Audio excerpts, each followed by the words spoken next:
各位观众朋友大家好，欢迎收看一句俗语，你一句我一句，大家做伙讲一句，我是 Lisa。咱今仔日要介绍的一句俗语是这句：过年较紧，过日较学。Lisa，咱这年算是过了啊，阮拢开工啊，你嘛差不多要开学啊。借问你迄个寒功课敢写了啊？啥？哪会遐尼紧就要开学啊？我功课还未写了呢。自你放假迄天，我就叫你功课爱紧写写的，你拢甲我的话当做马尼东风呢？是剩偌济还未写了啦？我一字拢无写啦。啥？你一字拢无写？阿母要安怎啦？我无爱开学，我要逐工过年啦。你功课毋写，阁想要逐工过年，哪有遐好康的代志？即摆火烧尻川啊吼！唉。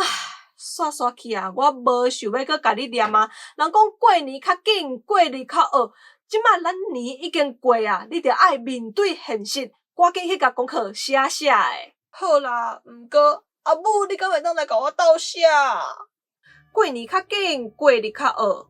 学是困难的意思。即句过年较紧，过日较学，就是咧讲咱过年的时阵，规家伙仔团圆。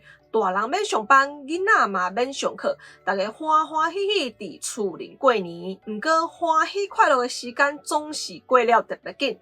过年放假差不多3天5天，上侪差不多1礼拜尔。毋过咱一冬也有300几天爱过，有真侪生活上的代志爱操烦，所以因阵的人就用即句过年较紧，过日较学来形容这过日是比过年较难啦。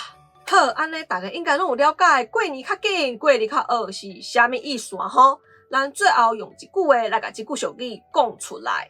过年一万年啊，就过啊，明仔载就要开学，爱去学校啊，真正是过年较紧，过日较学。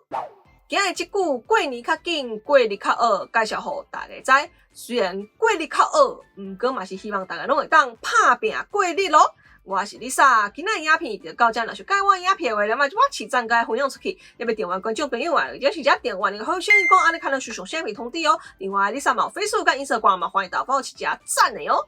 好，安尼咱后一个节目再会。